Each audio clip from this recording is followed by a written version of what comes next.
regresar, viviré otra vez la tristeza de perderte y te olvido lentamente para siempre. No me asusta el silencio de tus ojos ya. Hoy amanece el dolor de tu amor. No me asusta el silencio de tus besos ya. Es tan violento tus desprecios. No me asusta el silencio de tus ojos ya. Hoy amanece el dolor de tu amor.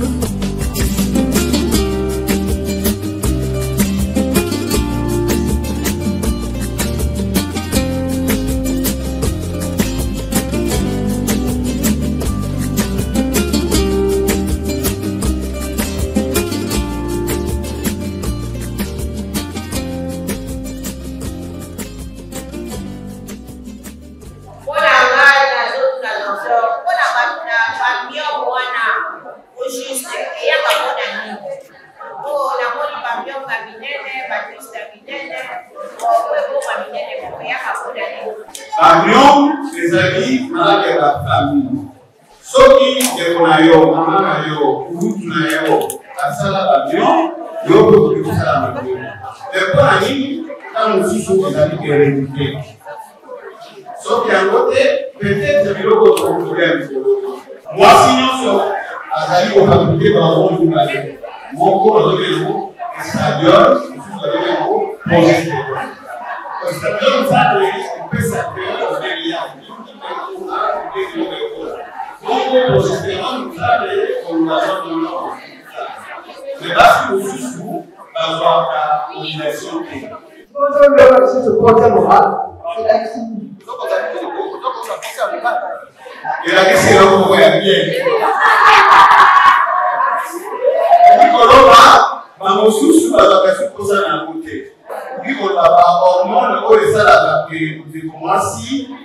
Attiré par le mirage, bien le mirage, par le voici, on doit voir les âmes de fonctionner bien par l'avion.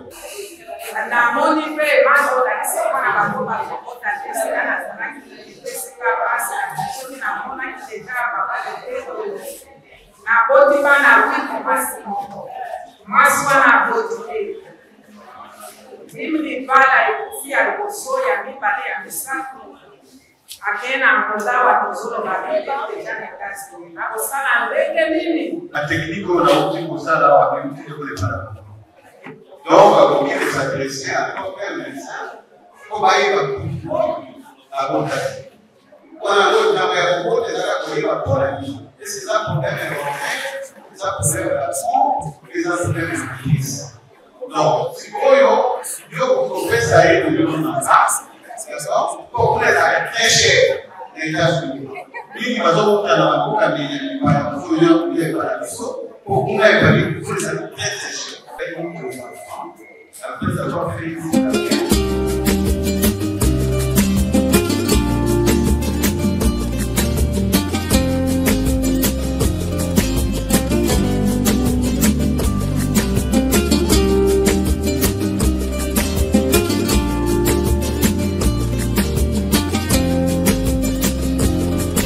Aujourd'hui, c'est le 3 mai qui marque la fin de la campagne de dépistage gratuit des maladies gynécologiques par échographie. Et pour cette 13e édition, le professeur Antoine Modia, qui est l'initiateur, a rajouté ce qu'on appelle une exclusivité, c'est-à-dire l'infertilité du couple. Alors, outre les Zalaki et Salimaka partout, d'abord édition Misusu, pour cette fois-ci, les Zalaki Bongo n'a église, parce que dans les églises, ce sont de grandes communautés et c'est de cette façon comme aussi le professeur Dr Antoine Modia est catholique pratiquant dans l'église Fatima de Gombe, de la commune de la Gombe. Yango, le 18, la campagne a été lancée là-bas et aujourd'hui nous sommes le 3 mai et je signale que c'est la plus longue campagne. C'est-à-dire, docteur, bonjour d'abord. Bonjour. Et je vous vois que aujourd'hui c'était encore vraiment une journée fantastique. Oui, avec de plusieurs moments. Dites-moi premièrement l'impression d'aujourd'hui à l'église Saint-Léonard dans la commune de Mongafula. Ce que je voudrais dire, vous n'avez pas trouvé que je suis très relax? Voilà. Voilà. Très relax. Pour une fois, j'ai eu un auditoire très attentif. Très réceptif. Très réceptif et très nombreux parce que Ouais. on les sent dans le questionnement. Oui. Et dans les interventions qui ont eu lieu de la part de ces dames, pour la plupart très pertinentes comme intervention. Et donc, comme vous dites, la première impression que je me suis dit, est-ce que Kinshasa a une limite? Parce que pour venir ici, c'est comme si je me trouvais dans un autre pays. Ok. Donc, c'est vraiment... La commune de Mongafula. Voilà. Alors... nous sommes ici en Boudi. Et je suis Terminus. Heureux, voilà. Voilà. Donc, je suis heureux d'avoir, en fait, grâce à vos orientations, choisi l'église Saint-Léonard pour pouvoir clôturer cette activité. Et nous sommes cette ici, année. Nous sommes derrière nous donc c'est le Saint Patron. Saint Patron. Voilà. Saint-Léonard. Voilà. Et je fais exprès de venir me mettre là-devant pour aussi bénéficier de sa bénédiction. De sa bénédiction. Parce que c'est intéressant de pouvoir le faire. Donc je dis que c'est une journée exceptionnelle. Voilà.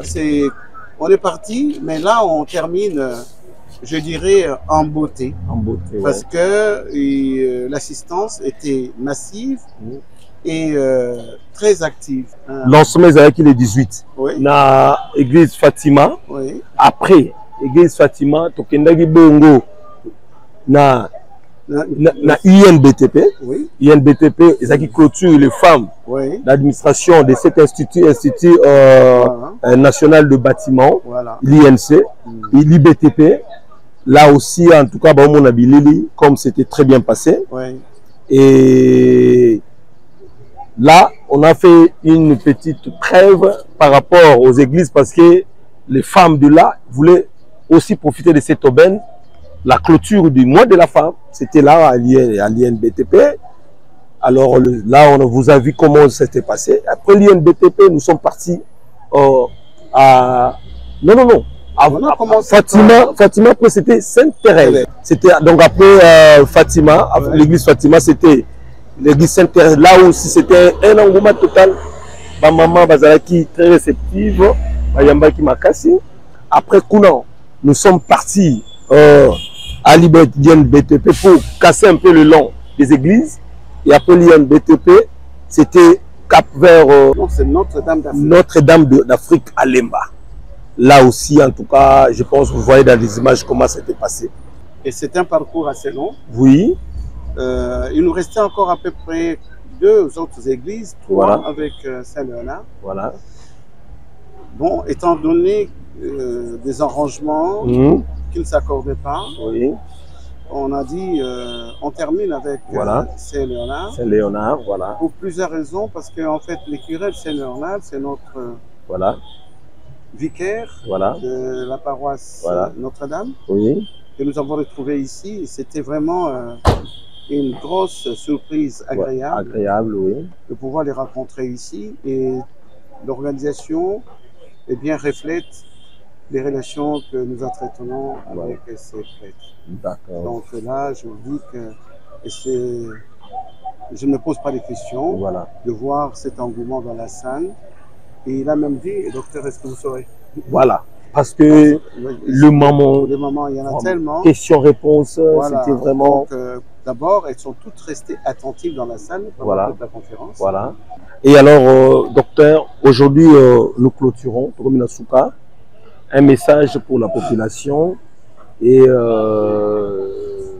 pour aussi l'Église, parce qu'ils ont, n'est-ce pas, accepté de nous accompagner durant tout au long de cette campagne. Et voilà. Remerciements d'abord, je dirais, à la pastorale des santé des églises qui sont en fait coordonnées par le l'abbé Luyeye. Voilà. C'est sa générosité qui a fait qu'aujourd'hui, on est dans ces lieux, par exemple. Parce que on ne peut pas aller comme ça dans une église sans avoir la couverture et l'encouragement spirituel de père spirituel. Et c'est ce qui s'est passé. Le père Luyeye soit gratifié de tout cet accueil. Parce que à un moment donné, on s'est dit, mais tiens, c'est quand on vient vers les églises, nos paroisses, que nous nous rendons compte de la grande organisation sur le plan de la gouvernance. La gouvernance, Donc, c'est exceptionnel. Et donc, le père Loïs également mérite nos remerciements. Et tous les curés de la paroisse nous ont présenté, et tous les présidents de la pastorale de toutes les paroisses nous sont passés. Et comme je l'avais prévu, c'était une bonne chose. On a commencé avec les églises, et on s'est dit, comme on dit en français, la charité, la mise ordonnée commence par soi-même. On a commencé avec les paroisses catholiques. On va pas seulement se limiter à des paroisses catholiques. Je crois que la coordination de la campagne va faire en sorte que l'année prochaine, on puisse cibler d'autres églises également. Parce que ces messages doivent atteindre toutes les couches sociales. Parce que c'est une prévention. Donc un message de salut. Vous savez qu'avec ce que nous faisons, nous allons éviter certainement de gros problèmes. Nous allons réduire peut-être aussi l'impact et la prévalence et les incidences des cancers comme les cancers du sein et les cancers, parce que le message est passé. Parce que c'est important. Même la Bible le dit, mon peuple meurt faute de connaissance. Et ce que nous faisons, c'est l'œuvre divine. Alors, vraiment, nous tenons à vous remercier d'abord pour l'œuvre caritative que vous avez commencé durant tant d'années, depuis plusieurs années, au-delà de 35 ans.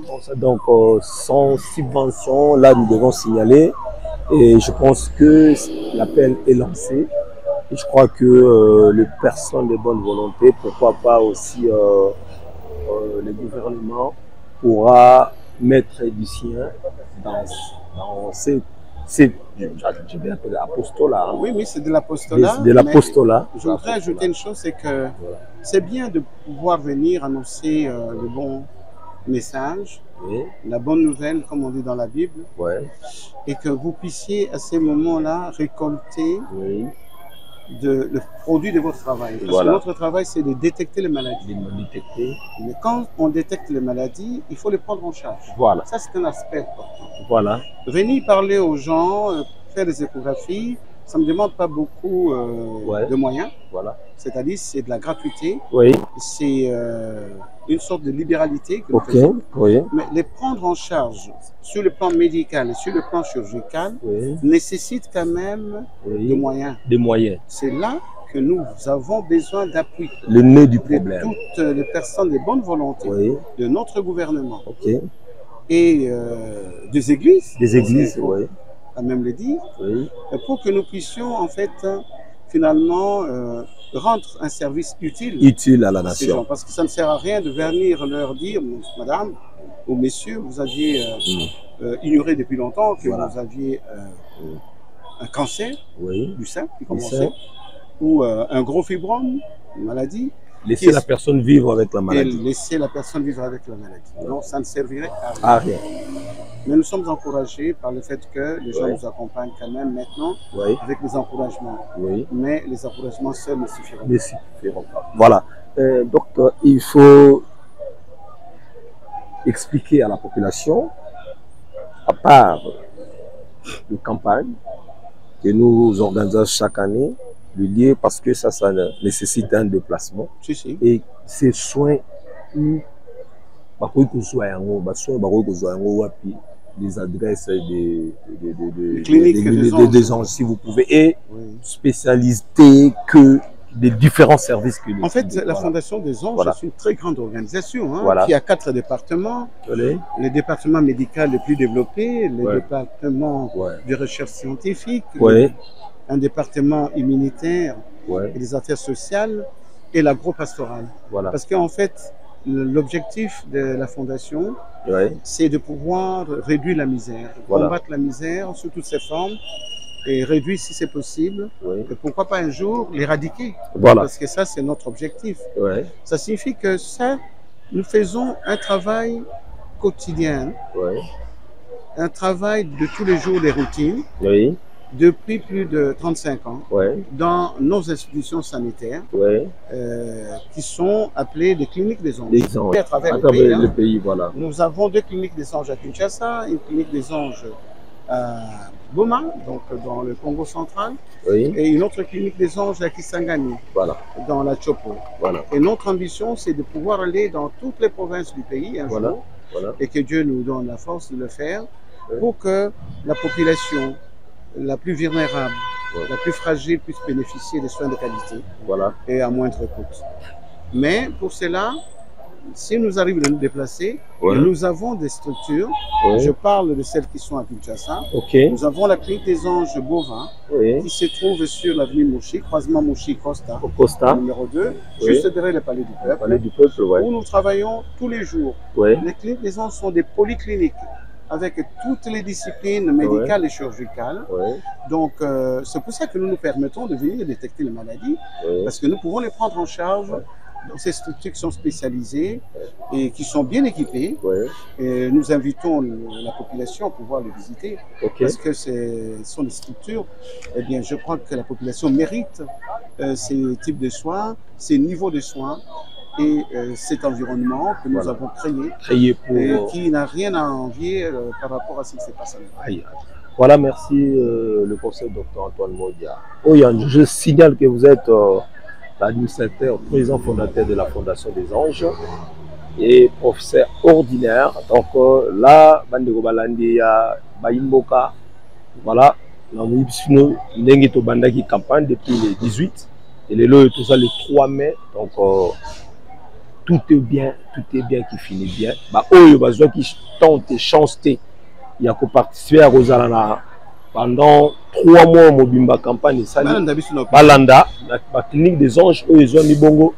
Premièrement, Nassima parlé du peuple, dans l'avenue Costa, croisement Mouchi Costa, et puis clinique des anges, VIP, dans la route de Matadi, avant, avant au Komabongo na météo en face, il y a l'église du Saint du dernier jour. En tout cas, consultez Bongo Bolandango, Makambo, Nesuzoba, information sur la clinique des anges, la Fondation des Anges TV sur YouTube et Bayimboka Congo au Betika YouTube, vous allez tout voir ça. Derrière le caméra, je cite Amani, le réalisateur du Saint-Esprit que j'appelle, et notre ami qui est aussi son coéquipier, il est avec lui, donc restez branchés. Ciao. Merci. Voilà, merci.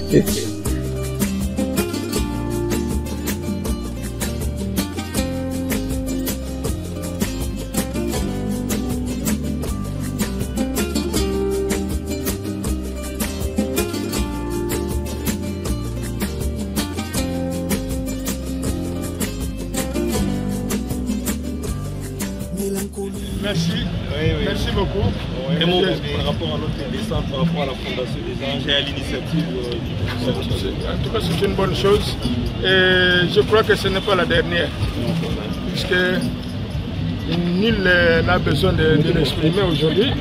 Vous savez qu'il y a beaucoup de pauvres et malades qui ne savent même pas bouger. Ce que vous avez fait aujourd'hui, c'est vrai que c'est pour faire connaître aussi l'hôpital, mais c'est un acte de charité vis-à-vis de toutes ces personnes. Vous avez vu toutes ces vieilles personnes sans appui et tout, ou qui n'ont pas grand-chose pour se faire soigner. Je crois que c'est un acte qui mérite aussi d'être applaudi, mais aussi qui mérite aussi d'être loué et aussi, j'allais dire, présenter au Seigneur comme une action de grâce. Père, mettez-vous avec nous, avec votre photographe est là.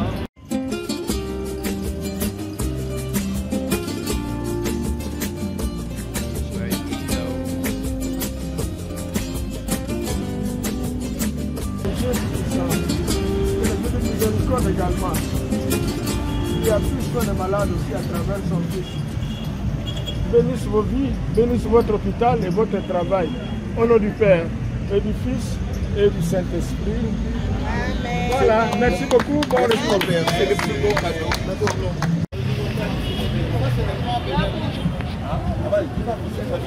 Oui, oui. Oui, oui. Ils sont. Venez, non? Les infirmières, venez, mettez-vous là. C'est pas possible.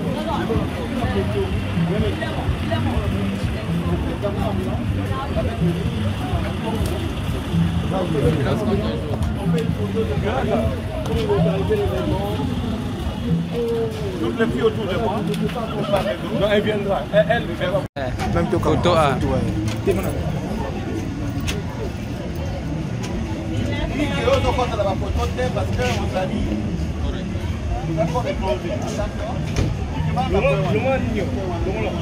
On a eu beaucoup de malades, on a fait la sensibilisation. On a fait vraiment une grande sensibilisation. En même temps, aussi, c'est une manière de faire connaître. Mais alors, le problème, c'est qu'en fait, vous êtes notre dernière paroisse pour cette campagne ici. Nous sommes venus clôturer notre campagne chez vous. Merci.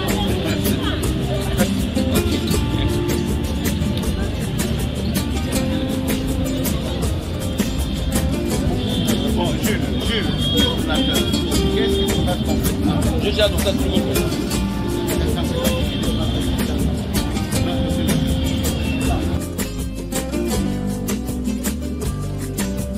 Cuando tú mires el pasado y lo extrañes, será tarde. Cuando quieras regresar, viviré otra vez la tristeza de perderte y te olvido lentamente para siempre. No me asusta el silencio